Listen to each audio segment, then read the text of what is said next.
নাপ নদীর জেটি ঘাটে বসানো হয়েছে সার্ভেলেন্স রাডার। এটি ৫ কিলোমিটার এলাকায় বস্তুর অবস্থান, গতি ও উপস্থিতি সহজেই শনাক্ত করতে সক্ষম।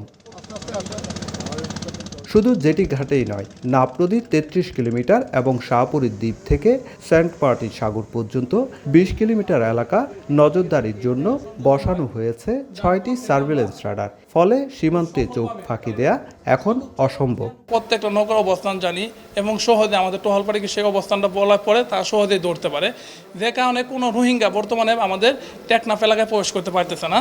শুধু রাডার নয়, সীমান্ত সুরক্ষায় বিজিবিতে যুক্ত হয়েছে অত্যাধুনিক প্রযুক্তির ড্রোন ও থার্মাল ক্যামেরা। ড্রোনের মাধ্যমে দুর্গম এলাকা যেমন সার্বক্ষণিক পর্যবেক্ষণ করা হচ্ছে, ঠিক তেমনি থার্মাল ক্যামেরায় অন্ধকার রাত কিংবা বৈরী আবহাওয়াতেও ২ কিলোমিটার এলাকা পর্যন্ত শনাক্ত হচ্ছে যে কোনো বস্তুর অবস্থান, গতি ও উপস্থিতি।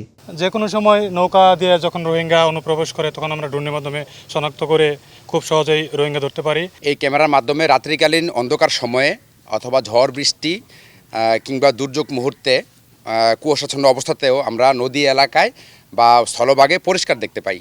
নাপ নদী বা বঙ্গোপসাগর থেকে ট্রলারসহ জেলেদের ধরে নিয়ে যাচ্ছে মিয়ানমারের বিদ্রোহী গোষ্ঠী আরাকান আর্মি। শতাধিকের বেশি জেলে এখনও রয়েছে আরাকান আর্মির হেফাজতে। প্রতিদিনই ঢুকছে মাদকসহ নিষিদ্ধ দ্রব্য, আর শঙ্কা তৈরি হয়েছে অস্ত্র প্রবেশের। তবে অত্যাধুনিক প্রযুক্তির ব্যবহার আর বিজিবির কঠোর নজরদারির কারণে সীমান্তে সক্ষমতা বেড়েছে দাবি বিজিবির। প্রযুক্তির সক্ষমতার কারণে আমরা নাফ নদীতে দৃঢ়তার সাথে বলতে পারি যে কোনো প্রকার অপরাধমূলক কার্যক্রম দমনে আমরা শতভাগ সফল হব ইনশাআল্লাহ। সীমান্ত সুরক্ষায় কক্সবাজারের উখিয়া ও টেকনাফে দায়িত্ব পালন করছে সীমান্তরক্ষী বাহিনী বিজিবির ৩টি ব্যাটালিয়ন। মাদক, মানব পাচার কিংবা রোহিঙ্গা অনুপ্রবেশ যা ঠেকাতে সক্ষম হচ্ছে সীমান্তরক্ষী বাহিনী বিজিবি। টেকনাফের নাব নদী থেকে সুজাউদ্দিন রুবেল, সময় সংবাদ, কক্সবাজার।